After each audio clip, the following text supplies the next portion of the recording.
friend, Dr. Nasha Winters. She is a sought-after luminary in a global healthcare authority in integrative cancer research, who consults with physicians all around the world, bridging ancient therapies with advancement in modern medicine in the digital era. She is amazing. Her personal journey with cancer and a medical career spanning over 25 years has Dr. Nasha on a mission to educate and empower the nearly 50%, I'm going to say that again, 50% of the population expected to have cancer in their lifetime.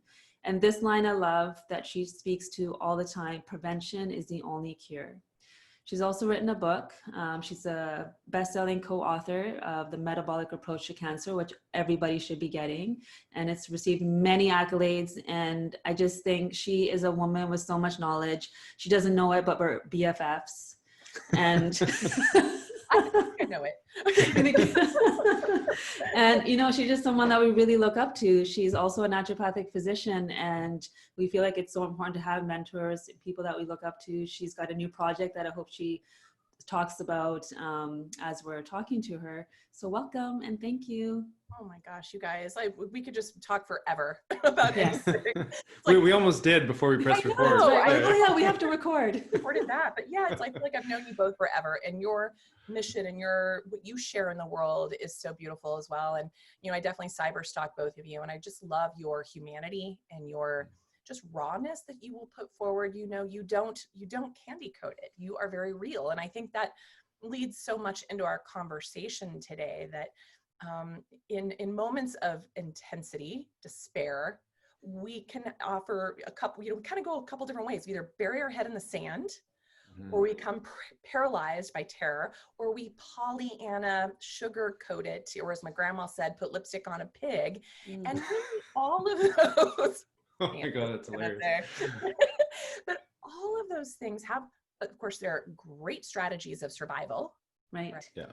But they also have some of their, you know, downsides. And so one of the things we wanted to make sure we talked about today is what can we do under times of, you know, being faced with darkness, being faced with the biggest challenges of your life, of your mortality, of your spiritual awakening, whatever that may be, is what we're going to touch on. I think that you wanted to go there today. Yeah, absolutely. And, you know, you were faced with that at a very young age. And, you know, we'd love for you to share that story with the audience of when you had your journey with cancer and what that was like.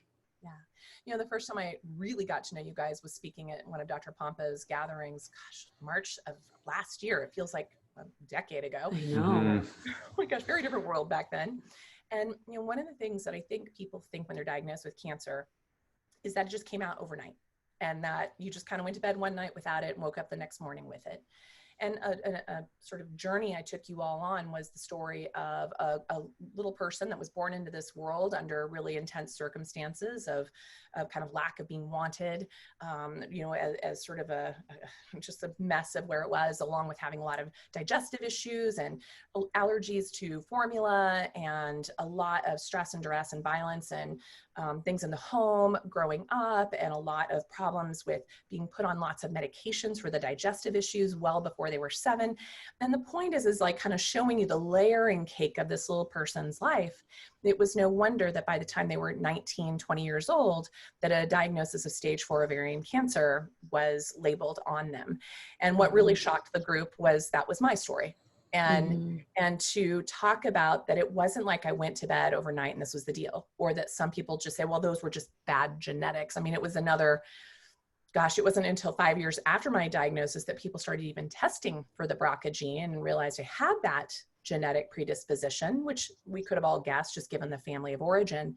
But also at that time, I was in undergrad and started learning about the concepts of psychoneuroimmunology, thanks to the work of Candace Pert, you know, who's no longer with us, and the work of Bruce Lipton and others out there, realizing that our immune system is completely connected to our psychological system and a trauma system. Since then, we've learned a lot about the ACE scores, adverse childhood events.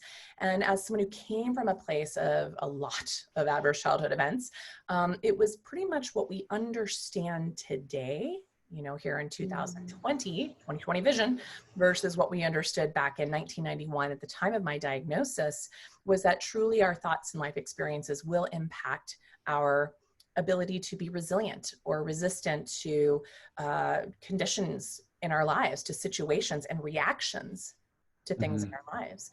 And so by the time I was 19 or 20 years old, I will tell you very honestly, I did not really have a will to live. I just sort of went through my day and my life, kind of a little bit of a drama queen, but in the wrong places. I think I wanted the distraction of what was going on in my private life, in my home life. So I made sort of outside external distractions and created chaos there for a survival mechanism.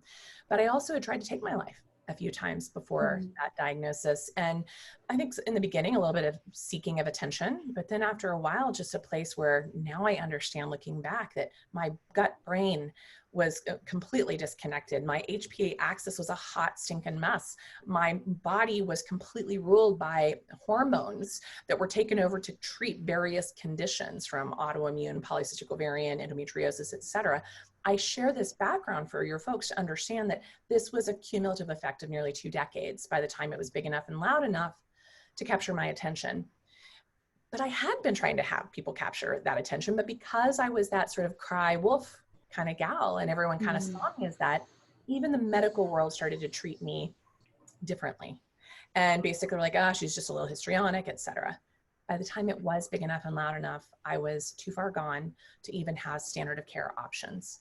And they gave me, this is the irony, they're like, with treatment, we give you 3 months. Without treatment, we give you 3 months. So it was sort of like, And they then also told me in the same breath, your organ function is so compromised right now. I was in kidney failure, I was in liver failure, I had fluid around my heart, in my lungs, in my body. I was 9 months pregnant. The ascites was overwhelming. I was completely malnourished. My electrolytes were off. My oxygen saturation was beyond. I mean, you guys are doctors. You know how bad that is. I likely, looking back, had days, maybe weeks, not 3 months. But they did tell me that a single dose of the treatment of choice for that type of cancer, unfortunately still that choice today, almost 30 years later, was carbotaxol. And knowing that carboplatin is such a horrible kidney toxin, they knew it would kill me right out. So they basically sent me to hospice. And that's what kind of leads to the unfolding of the next nearly 3 decades. Just seems crazy to be able to say that. It'll be 29 years in October 2020 that I was diagnosed. It was October 21st, 1991. So we're coming full circle in a time when someone's like, you're going to die, you're going to die, you're going to die. Right. And one of the things that we were talking about before, Nick was asking, like, let's talk about sort of that resilience, that grit that helps you get through these experiences, and that when you have a label, placed over you, what that does to your psychology and how to overcome it. For me, in that moment, it was a pilot light being turned on. When someone finally said, you don't have a choice, I think in that moment in our world, because we're seeing a lot of it right now, you have that place of complete disempowerment, or you have a place of complete empowerment. And we're seeing that happening in real time in the world around us. So for some of us in a place of disempowerment, we just collapse within ourselves and die, or we misdirect our rage or our disempowerment, or we, feel completely victimized by the situation and just kind of fester in the dirty diaper of it all and just kind of stay stuck in this. Or you can become part of the solution, and you can seek the solution even if there isn't one yet. And you can become engaged in a whole new way that may actually be the very reason and purpose that you came to this planet, which is clearly what it became for me. And any one of those things could have taken my life. Just from me choosing to go down those other rabbit holes would have snuffed my candle very, very quickly. But instead, it invoked something within me. And honestly, what it invoked was rage.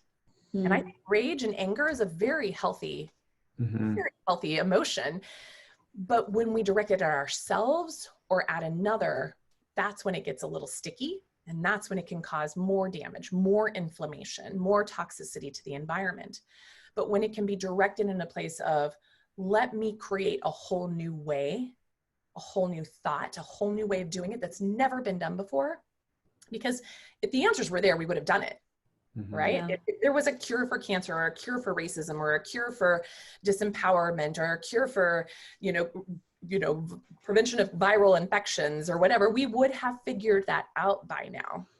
Yeah. And so that's where we are kind of in this conversation today of what has culminated over nearly 3 decades to realize that we are actually far more powerful than we're led to believe.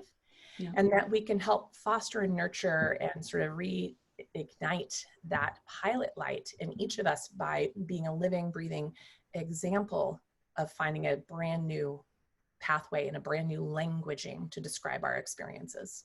Mm-hmm. Yeah, that was so beautifully put. And, before we got on this call, I was in the shower. It's my only time where I get to be by myself and think. And you get sauna time. I get sauna time too sometimes. Good. But I was reflecting on your story and just thinking about, how we conversate with our children and some of the beliefs that get instilled in us when we're so young of how many limits we have instead of how much potential we have.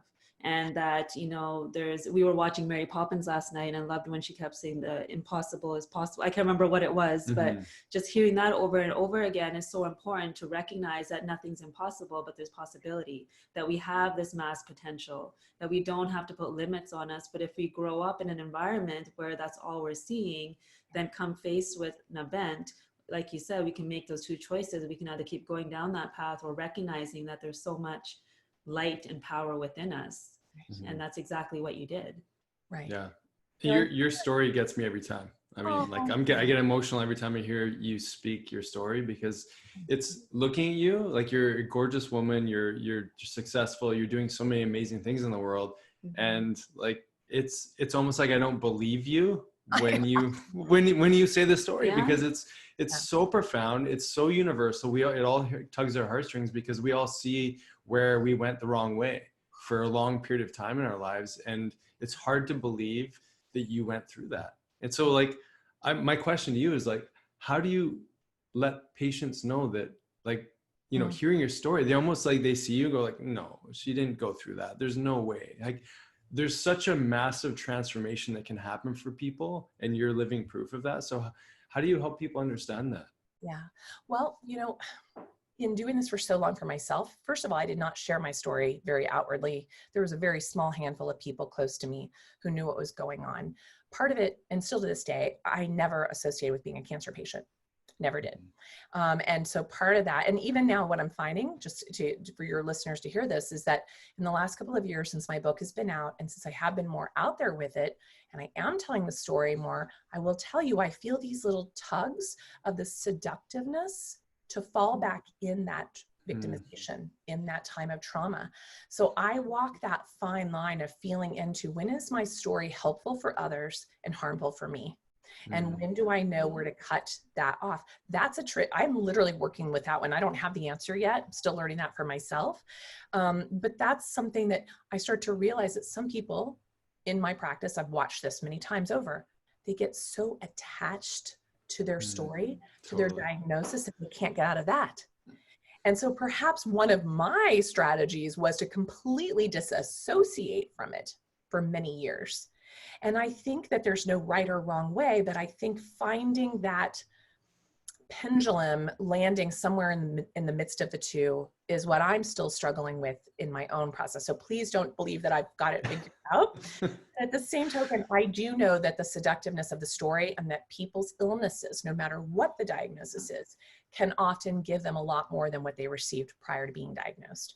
And so I will often tell patients, or ask patients, ask patients, what will you lose if you heal from this? Not what will you gain, but what will you lose?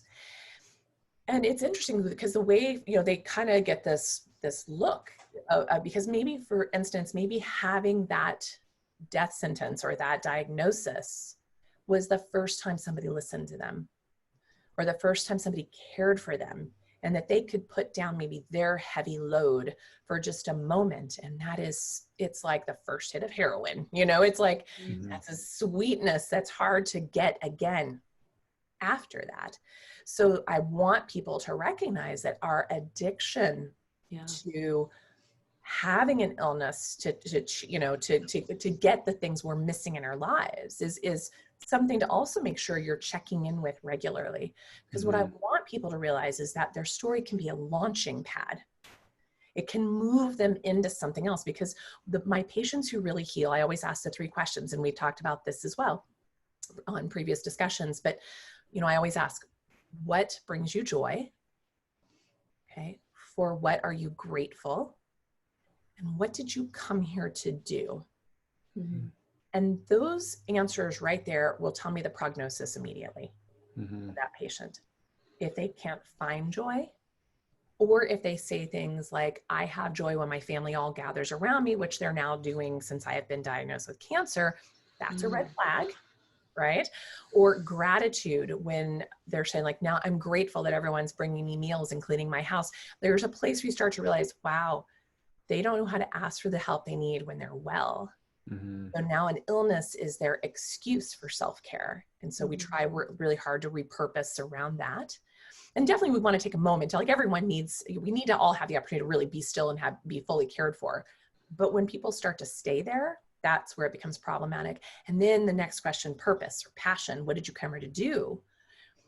If people can't answer that, I know that their prognosis is actually quite grim. And so those who can't answer it, that's when I say, all the studies out there show that if purpose is a prognostic factor in recovery from any chronic illness. So if you aren't clear on what that is today, here's your opportunity to start to explore that. And you often don't have it, especially in those stress moments when you're kind of disembodied from the trauma of a diagnosis or the massive loss of something or something very stressful in your life, to have like a deep digging in. So that's when you need external support, a therapist, a life coach, a counselor, a naturopathic doctor, somebody who can help you see the opportunity. Now, as you mentioned a moment ago, that is available to us in these situations. And so when we look at the worst possible thing in front of us, our mortality, being oppressed, dying of an illness alone in a hospital because our loved ones aren't allowed to be near us, those are real fears. Those are definitely our modern day saber-toothed tigers. And yet the reality of those situations is far more grim in our mind than they are in the reality. And so watching that, like a really good example, I have one of my best friends, her mother, during the midst of the coronavirus crisis, ended up with some symptoms that landed her in a hospital in another state away from her, where the family couldn't get to the mom, with her being diagnosed with a huge tear in her esophagus and a metastasis from a lung cancer that they didn't know was there. And this is a woman that we've all kind of been watching slowly kill herself for years in choices around diet and lifestyle.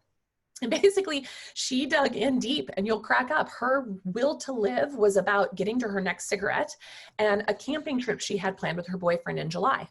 Wow.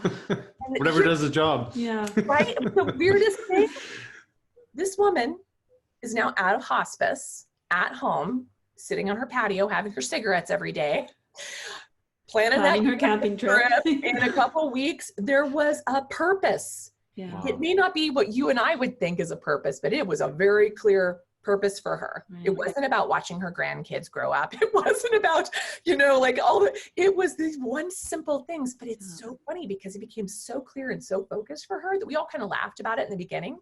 And now we're like, well, that's humbling as all get out.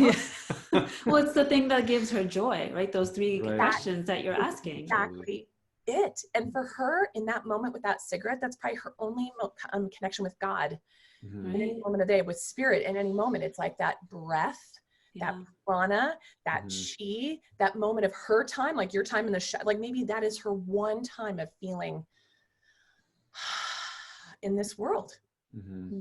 Amazing. So even I have to get out of the way of other people's agendas on what brings joy and gratitude and purpose. So she's been my perfect teacher in the last few months of realizing that, well, she pretty much answered those questions, dang on, and hit it, So well, I think when we hear on July 6th, who knows? Yeah. Well, when we hear the word purpose, we think it's this big grand thing, right? So it's like we have to know the exact thing we were put on this earth to do, but maybe it is just to go for that swim in that lake, or maybe it is just to have that chocolate chip mint ice cream, dairy free on the porch by yourself, whatever I know what you're doing here. You're right. It's so funny because I think we all think that it has to be, like you said, grandiose, and it doesn't, because when you're with someone who is facing the last moments of their lives, they're never like, I wish I'd found the cure for cancer or the solution to world peace. Or it is so much about just to be able to hold someone's hand for one last time, or to be able to say you love someone for one last. It always is these very simple, subtle gestures, and I think our world around us puts this extra pressure on, everyone has to be a rock star. Everyone has to be the, president of the United States, which hopefully nobody wants that job right now. But there's a lot of, there's a lot of those moments. It's like, maybe what it is that the person just wants to maybe, have a garden and nourish the soil, nourish their bodies, and maybe share their abundance with their neighbor. I mean, that is actually in the world around us right now is a huge,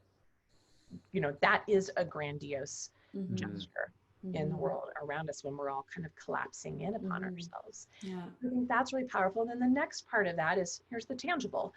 I am a bit of a data junkie. So as much as I know spirit and, the mind, the body are so intimately connected, I also recognize that it's sometimes really painful for people to dive into the mental, emotional, spiritual from the get-go. So we often start with a very tangible, like a diet diary or a chronometer reading of their macronutrients, or some instant feedbacks from, HRV technologies, or, ketone monitoring, or just some basic blood tests or functional blood tests that give us a snapshot of what's going on under the hood that is needing our attention. And even a simple survey, like at the beginning of my book, these 10 different sections with these 10 different questions underneath for people to go, wow, my priority. Like today I saw something on a Facebook forum of breast cancer women. Someone saying, oh my gosh, I just did Nasha's survey from this book and I'm 7 out of 10 on all 10 categories. And I wrote back, in my response of, it doesn't matter where you start, because it's like a big quilt, and anywhere you tug on that thread, it's going to impact the whole. So choose the one that feels the easiest for you to tackle in this moment. And next thing you know, you'll be hitting all of those 10 pathways simultaneously. And I think that's like it as well. People get so overwhelmed of where to start. Like we think we somehow have to have it perfected even before we know how to do it. That's a weird thing that's happened to all of us, right? Yeah. I gotta have it all figured out before I start. Well, then never start. Yeah. Small, simple steps. Exactly. So a funny thing, I am petrified. I mean, cancer does not scare me. Social media technology scares the living crap out of me. Yeah. I'm in like a women's kind of entrepreneurial group, because everyone's like, why aren't your student loans paid off? I'm like, because I'm a horrible business person and I have a purpose and passion, and I keep forgetting that I should probably put some of that into my own bank account. But that's another story in and of itself. But what cracks me up is they forced me, encouraged me, pushed me over a ledge of doing a Facebook Live. I did my first Facebook Live on Thursday. I literally— That's so hard to believe. Like you're so good at speaking. You guys, what is this thing? Who's on the other side of this? Listening to me? Seriously. And someone's like, look at her hair right now. She looks like all of my little, they start to go like a Rolodex in my head. And so it's funny when I'm interacting with someone else, I can feel them. I can see their facial expressions. I can feel their energy if I'm in a room. I don't know how like all the, millennials can do this, just talking to a complete inanimate screen. It's just so, that is incredibly unnatural for me. So. Yeah.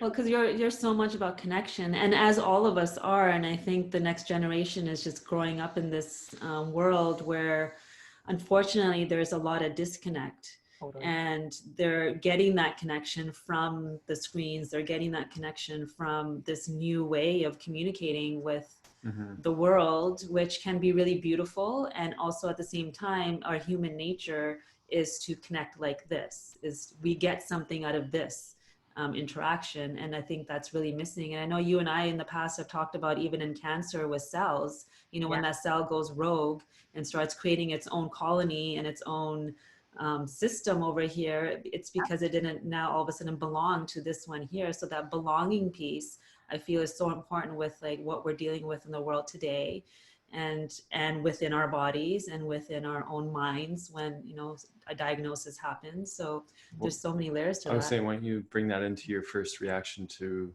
hashtag social distancing? Oh, yes. My first reaction to that word, I knew, you know, we were talking about, you were talking about your friend and her mom being, you know, a state away. And the first thought that goes into my mind when that social distancing happened, the weddings will be okay. The celebrations will be okay. What about the losses? People that have lost those that they love and they can't grieve together.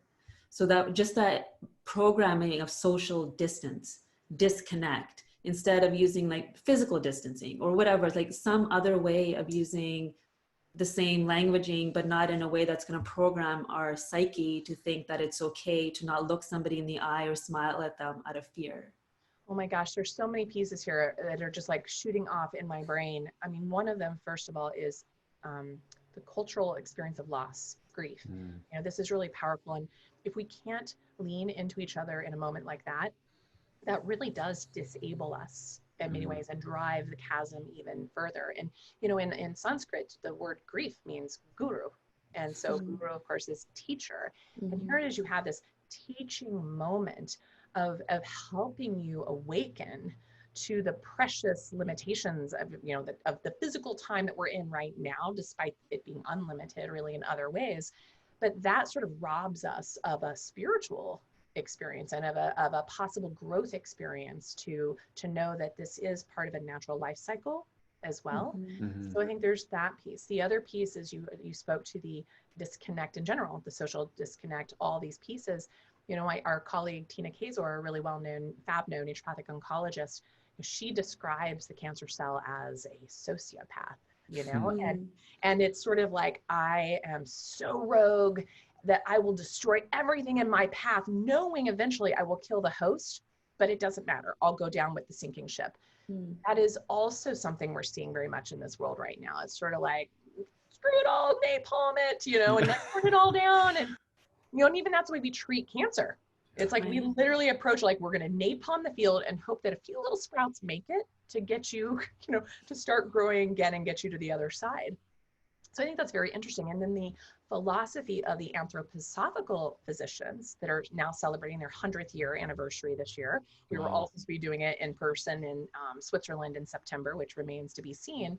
But from the philosophy of Rudolf Steiner and Ada Wegman, the sort of founders of mistletoe therapy and the treatment of oncology of cancer, this is where they started talking about that cancer itself is the ultimate disconnect, the ultimate loss of connection. So it's loss of being able to communicate with cells next door to it inside the body. It's lost signaling. It's lost, you know, it's sort of like it's become isolated. It's become disenfranchised. It's become suppressed. It's become inflamed. I mean, does that sound familiar? The world around us, the world is a festering cancer right now. All of it. And what we've been doing, we've been napalming the living crap out of our food, our planet. There will be retaliation because what you do to the soil impacts your internal soil, which impacts your way of thinking and connecting and interacting in this world. And when you have things like the disconnect on the very physiologic level, there goes your oxytocin stores, which is how we procreate, how we connect with another, how we get through trauma of any time in our life. And when you can't hold someone and give a 20-second hug to release that naturally, or when you are in such a state of perpetual fear that cortisol is suppressing your oxytocin levels so that you can't have a good bowel movement, have an orgasm, make eye contact with another human being. So like in our autistic community, they're very severely limited in oxytocin really because their brains are on fire and they're constantly in a state of duress at the gut-brain axis. It's like, that's where we've actually seen treatment with oxytocin being helpful for that population. I wish we could just put a nice hearty dose of oxytocin into the water supply. No kidding. Right, you know, like, It's a good idea. Like a collective orgasm. Like that's right. Your little corner. I love it. You are onto something. Yeah, I think so. I am that. Yeah, I am. That's where, you know, this morning I was watching, because I really don't watch the news, but I have my niece and her family and her child, they're Black, and we're living here in a part of LA where you can't now walk your dog without feeling something's going on. So my sister-in-law and I were watching the news this morning to see what's going on around us. And, you know, there's so much bad news, but then I started seeing, because that's what I do in my way of surviving what I've survived and helping patients survive what they're facing, and how I see the world ahead of us, is I have to seek the positives. I have to seek the potential, the ways that we can unlock and open what is innate in every single one of us. The goodness and the light in every single one of us is there. And that's how I survived what I grew up through, how I survived a horrible diagnosis and prognosis, how I've been met with that and different things in my lifetime again and again, and helped thousands of other patients find the light within themselves as well. I have to believe that maybe this cancer is finally loud enough to get our attention, this global cancer, to help us all collectively heal. I have to see it as the ultimate healing crisis for us to finally break free. That's right. Yeah, sometimes things just need to be shaken up to bring to the surface, because all of this was already there, but we were distracted from it, or we were pushing it away. And so now it's here, and now we have an opportunity to do what's right with it. And, you know, I wrote a post the other day about just how, if we're able to see the other as ourselves, even the bully, even the perpetrator, because they too have that story. They too have a story of not being worthy or not belonging or something. So now they're acting out of fear and hate and all these emotions that we all feel, but just at different levels. But if we can start to see the other as us, and that same thing can happen within our bodies, that's just going to shift everything. And now's the opportunity to do that. Well, yeah, you mentioned some earlier, if you don't mind jumping in here. You mentioned that you had to, or you allowed yourself to feel an experience of rage and anger.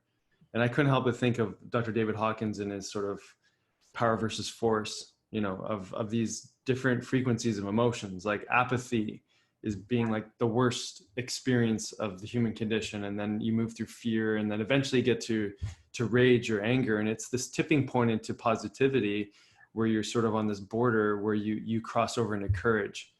And I couldn't help but, you know, this whole dialogue is allowing me to see that that's actually where we're at. Like all the rioting, like the fighting, the antagonism, the censorship, all this is just, we're like at that point where we can all collectively move into courage, should we choose it.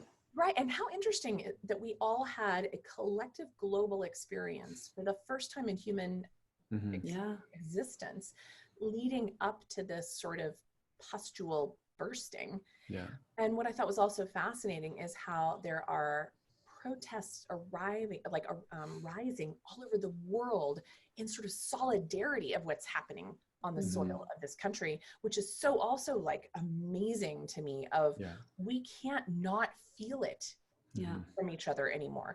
Maybe it's finally dissolved all of those contrived barriers and perceptions that are really allowing us to, you know, be our little mycelium net to connect and communicate back and reconnect us to each other in a profound way.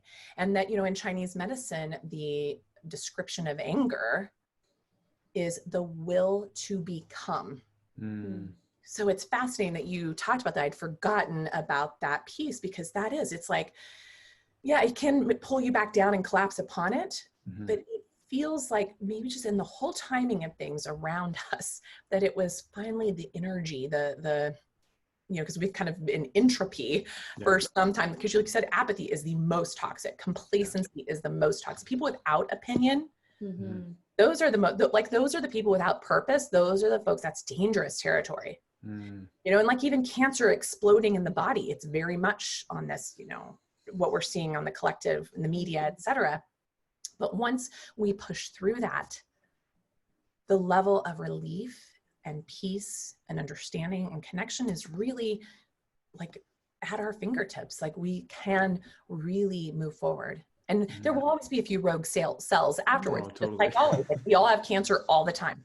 It's Yeah. how we as a collective, externally and internally, communicate and sort of maintain synergy and harmony and listen to those signals. Because as you said in the very beginning of this interview, it's like this has been brewing for some time, just like a cancer has been brewing for at least 7 to 10 years per the research. It's not, like I said, you don't go to bed with it. It's there, just under the surface. And finally, it gets big enough and loud enough that something has to change.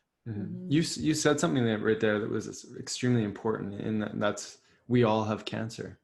You know, just like we're all feeling into what's happening globally, and it's like it's starting to surface. So can you sort of speak to that a little bit? Because I think maybe some people who are listening don't yet understand that it's there. It's a part of who we are. Exactly. And there's people like Dr. Nina Bissell, as in like the vacuum cleaner. That's a good way to remember her name. For later. A fantastic TED Talk. It's probably 10 years old now, all about the concept, as her being at that time 35-year cancer researcher. She started seeing that cancer cells exist everywhere. If you biopsy enough, if you search far and wide enough, you will find cancer cells in every, organism, of the animal kingdom, right?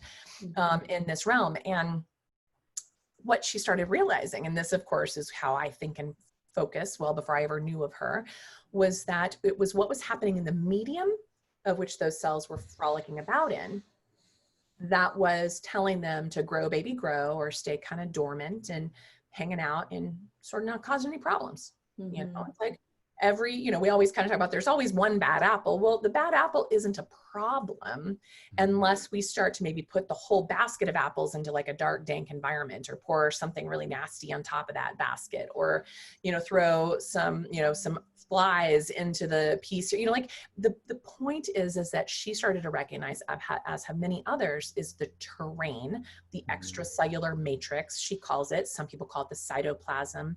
Basically, the goo in our body that our cells are floating around in determines whether we turn certain things on or off. When things start to get broken down in our bodies, they should be naturally kind of gobbled up and excreted to make room for the new. But when we are constantly in a state where we just keep like cramming in more toxins from the world around us, maybe we eat, graze from sun up to sundown, and even right before we go to bed, and then get up in the middle of the night to have a snack, and we get no break, right? We can't go more than 4 hours without putting something in our mouths. In fact, there was a study that said we put something in our mouths 21 times a day on average. And that's not just like 21 bites, 21 distinct times that we're eating. Like those, we have no time to like process. And now in a state of like overwhelm, overstimuli, we don't process anything. And that's when the garbage collects and it takes its toll on our energy processing. And then those cells get basically suffocated. They stop doing cellular respiration. They stop breathing. And then they start to mutate, and they take signals from other things like maybe stress or inflammation, or maybe a massive toxic exposure, or a major experience of loss or stress in the world around you. And suddenly they're off and running, where they were fine until the straw that broke the camel's back. And it's the folks like Dr. Lawrence Lashan who wrote the book, Cancer as a Turning Point. It's an oldie, but a goodie, but man, it's a powerful book, because he was a researcher who was able to show that even though we know that cancer takes 7 to 10 years to grow in the body, 6 months to 24 months prior to the diagnosis, there's often kind of a final, gasoline pour with a match lit on it of some major event. So it would not surprise me that 6 months to 2 years from now, after what's been going on the planet around us, we will see an explosion. Diagnoses. And my hope and prayer is that people will be like, wait a minute, I don't have to go down that path. Right. I can start looking under the hood right now. I can start changing everything. I can start looking for seeds of possibility versus weeds of destruction, and start to change that out. And so it is in our best interest to get curious, dig deeper, see what's hiding in there that may be unknown to you in this moment, and take inventory and do something about it. Because we are really able to turn this around, whether it's before it gets going, during the process, or after the process, to prevent it from coming back again. Yeah. And we were put in, like Nick always says, like a forced timeout by Mother Earth, Yes. or, whatever the energy was that did that for us. And like you were saying that, we're so used to putting stuff in our mouth every day, all day, and there's no time to just for the body to reset, to process and all that. And it's the same thing with our minds. We haven't really given ourselves that time because we're distracted. We're taking the kids here, we're doing this, we're going to work, and then just surviving the day and not watching really the news. Watching the news, feeding the fears that are already there, or the old belief systems about not being enough, not doing enough, and all these things. And we were forced into this space of where we had to do that. We had to reflect. And, in that reflection, there was choices. We could either go down a path of more fear and more resentment and more of that, or there's a path of like, okay, reflection. Okay, what is my purpose? What does give me joy? What am I grateful for? Like you were speaking to in the beginning. And so I hope with this conversation, people really see that piece and how interconnected all of this is. Like we've been like given this mirror, and we can either choose to look away from it, or we can really look into our eyes and see, okay, what is actually going on, and what can we create for the future? Yeah. And I hope it is, I mean, my husband always says to me, gosh, he goes, you always see the best in every situation. And he said, sometimes it's not the person that you're offering that to does not deserve it. And I've learned that the hard way, that I've had people say to me, people need to earn your trust before you give it. But I don't know if I can live that way, And so I'm way more aware, and I listen a bit more to my instinct that, okay, I've offered this to you, and you can, take full advantage in the positive way, or you can kick the, plate out of my hand. And I'll learn now sooner than later of, okay, we're good now, move on. But I feel like it should be offered up as the possibility and the potential in each of us to shine, to step in, to relight that pilot light in some way. My niece that I was telling you about, her father is a major motivational speaker in the Virginia area outside of DC. And he came from a really troubled youth, among kind of very bad crowd, drug deal, background and major stuff, 30, 40 years ago, and pulled his life together. And now he is basically a source of hope and inspiration to show how much can be done and changed. And when he was communicating with, his Facebook Live group yesterday, and when he was communicating to my niece's partner, who wanted to get out in the riots and the whole bit, he's like, first, you must get the emotion, calm down. Because if you're reacting, you may become part of the problem, not part of the solution. Responding takes a moment of silence, takes a moment of breath, takes a moment of introspection to understand, what do I want to do with this emotion? How do I see what I'm going to offer that could change things for the better? And I thought, wouldn't that just be the way everything in life should be about? And we are such a reactionary world, and especially that we can all hide behind a screen and react even more, troll away on social media. I'm like, that's probably why I hate a Facebook Live, is I don't really need someone pointing out every malfected thing of my being, which they do. I have a pretty thin skin for that. And I have to remember that there are some people who choose to see everything bad in the world. And I still hope that they wake up, because I recognize it's coming from a deep, deep wound, right? It's not like they came from the perfect environment and that's just how they see the world. That doesn't happen that way, right? But to hear what Algernon was saying in his posts and sharing out there, I was like, gosh, this is so true for everything in the world and as a person. And that's the place, even in our immune systems, we need to be responding versus reacting. And even the way we deal with a cancer, a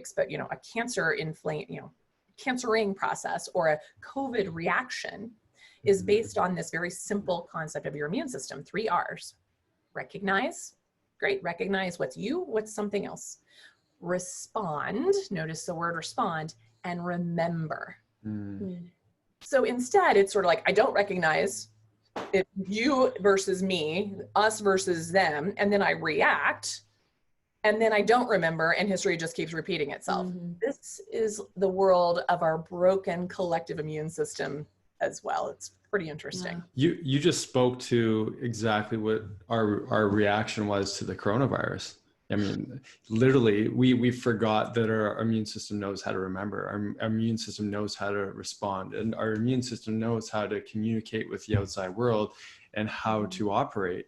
I mean, same thing with the cancer diagnosis. And as you're speaking here, I go back in your story to that moment where you had 3 months, and those 3 months, you were on this opportunity of just doing probably what, I don't know, 90% of people probably would have done is like, well, give me the treatment. That's my only hope.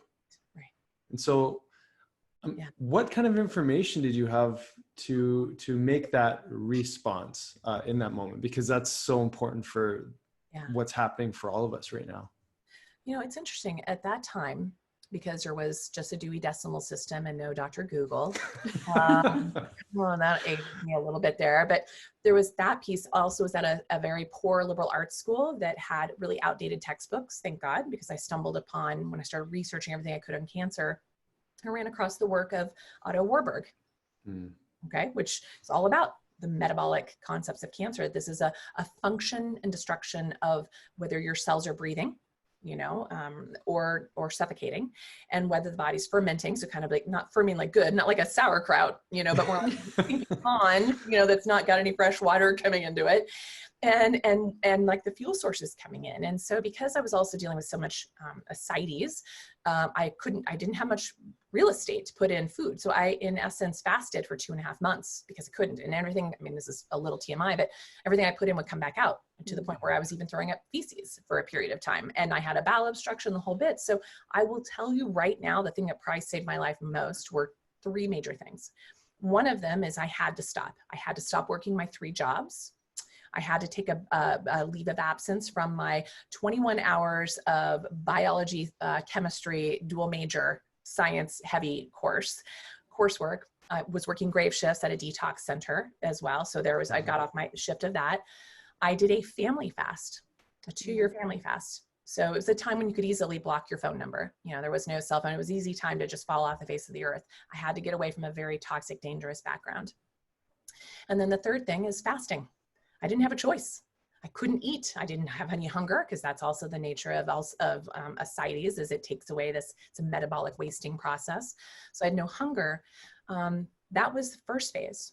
2 years later, when I thought I was still dying because I still had active like disease in my body and high markers, I took my bucket list on the road and went to Europe for 7 months backpacking, and ended up with the worst illness of my life in Portugal. I thought cancer was hard. That was this 2 weeks of delirium fevers, well over 104 degrees, where I just basically chattered my teeth out of my head and just had to lay on a couch, literally to the brink of death multiple times. It was after that experience that my immune system upgraded, and then I started to make headway on this. I was able to kind of like keep a single nostril up above the water for 2 years, and then suddenly pop through something. Now, also remember, in this time, I didn't expect to live. I didn't expect to survive it. I wanted to understand why. That's what I was focused on, was understanding why this was happening.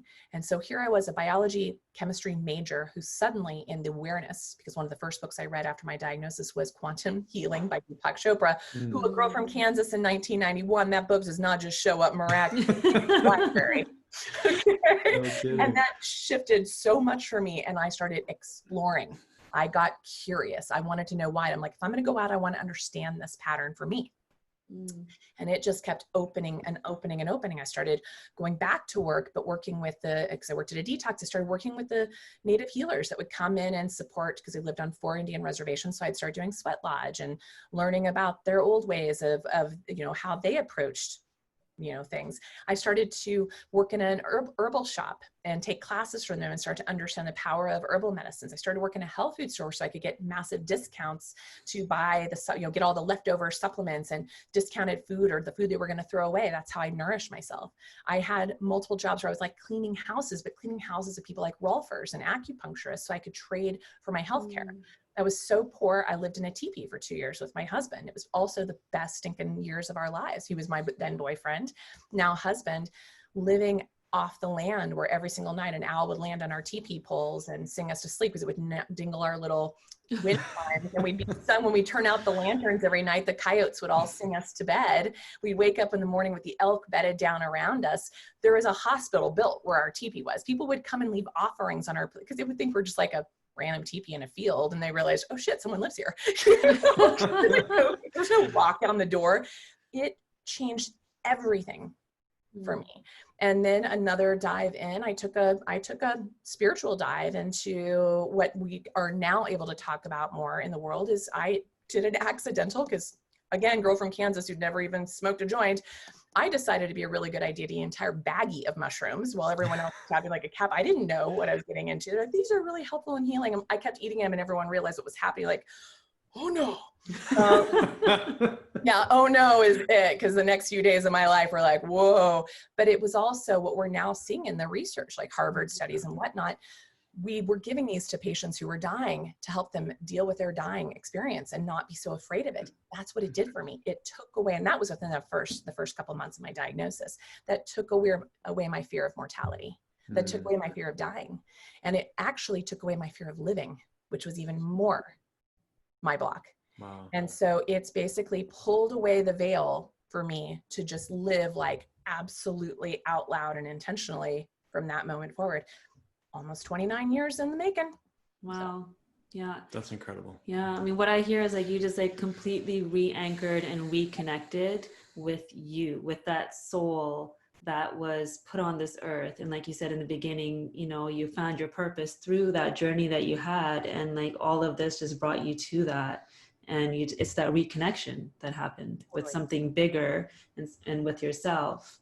And it's amazing to hear just the things that showed up in your life too. It's like, I love how you relate to the girl from Kansas. How does that book land in your lap? How do these mushrooms land in your lap? Like, man. Well, I feel like your next book needs to be like an autobiography of all of this. Yeah, that's amazing. Yes. I love it. I love it. Well, we do have another book coming out, which is pretty amazing, because it's been Let's in talk about that, for two. Well, yeah, it's been like in the mix for 2 years, because people would read the book Metabolic Approach to Cancer, or people would say, well, I don't have cancer, so I don't need to read it. I'm like, Luckily, people who would read it would say, wow, this is for people beyond cancer. Yeah. So the next book is definitely more of a call to action for everybody beyond the cancer, before the cancer diagnosis. And ironically, Jess and I went back to the writing board in the last couple of months and kind of pivoted a few things. And the title of the book is Pandemic Proof. And basically, because it's like, we now have a collective understanding that this language I've been saying for 20 some years now actually has a collective understanding. Yeah. Now all have a vocabulary that's like, wow, you could be living in Indonesia and get this as someone living, say, in Texas, right? Like, suddenly I realized there were so many gifts in the way that we now can perceive health and well-being and treatment and prevention and understanding of things that seem so outside of us, but are actually so intimate with our environment around us. So that's exciting. And then a mistletoe book is coming out with some colleagues of mine by Christmas, which is kind of apropos. Perfect timing. Yeah. And then the building of this, I mean, talk about within the first 2 years of my diagnosis, I started having these unbelievable, I called them dreams. I understand them today more as visions. I saw this land. It was a desert landscape. I saw it very, very, very, very clearly. Like I just kept getting these images of gather. It's all I could see for the first few years. And then it started manifesting into sort of buildings and other different things. And then in my years, the last 20 years, I've traveled all over the world to meet different healers, to visit different hospitals, different research institutes, to see how people are thinking about and approaching cancer from a variety of ways. And I would get little images like, wow, I've seen that somewhere before. And I'd take a little note and draw it, or take a picture and collect it. Basically, I had this huge notebook. And a couple of years ago, I had some folks that have helped fund a clinical trial at Hopkins say, you know, you've been talking about this institute for some time, or this center for some time.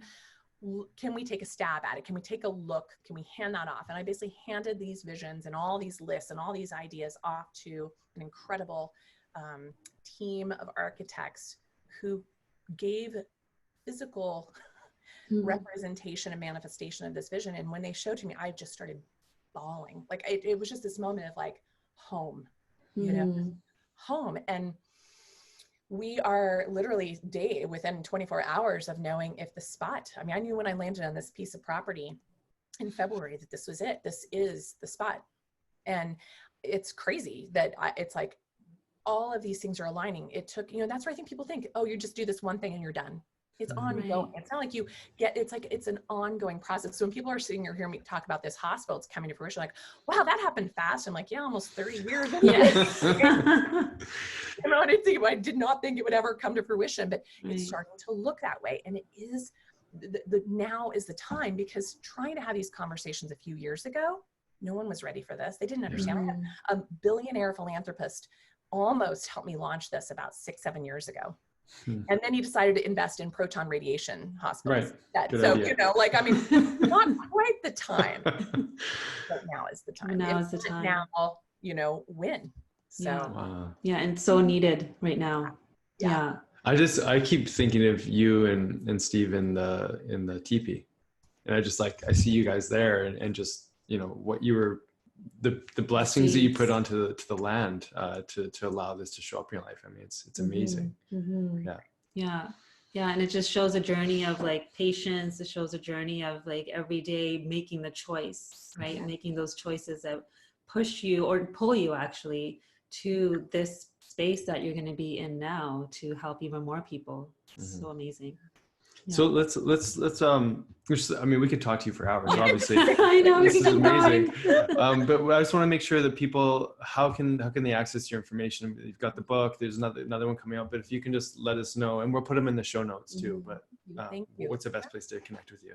Come find me on Dr Nasha, drnasha, NASHA.com. That's kind of a collective right now. It has some links to the Believe Big Institute of Health. It has links to books and future books. It has links to Metabolic Approach to Cancer masterminds I'm now facilitating for physicians from around the world. I just graduated my first 12 doctors, which was amazing. Yeah. Sign us up for the next one. There you go. It's starting in September. I'm really proud of it, because again, my technology skills are so terrible that I pushed myself to all levels of being to grow and create something. And now I realize these doctors, like, they've all contributed to it, and they're ready to help the next generation of graduates come through too. So that's happening. You can also find me on a bunch of the social media worlds, which I just learned recently that my Instagram handle is Dr Nasha Inc. Maybe Dr Nasha Winters, so don't quote me on that. But if you look for me there, you can see all my links on my website. And then I've got a Metabolic Approach to Cancer Facebook group, a Dr Nasha Inc. Facebook group, as well as my personal, which is just Dr Nasha Winters. Any of those, reach out, because I feel like there is this collective movement, and I want to collaborate. I want strategic partnerships in my life like no other. You asked earlier, like, how can we be involved in the hospital? I'm like, oh, don't worry, you already we already are. So it's done. It is done. Yeah. Amazing. Thank you so much. Thank you for all your gifts and all that you share with the world. It's so needed. I mean, if you're not watching this on YouTube or Facebook and you're just hearing her, but if you you can just imagine this like ray of sunlight just coming, beaming from Nasha's face and just being. So thank you for being that light for everybody. Yeah. And, and just my first meeting of you was like, you're so warm, you're so welcoming, you're so loving, you're probably the easiest person to talk to on the planet, which is such a gift as a doctor. It just shows you're exactly in the right place where you're supposed to be, helping people who are. It's an honor to speak to you today. Thank you. Thank you. Love you both. Love you too. The light and the path for all of us too.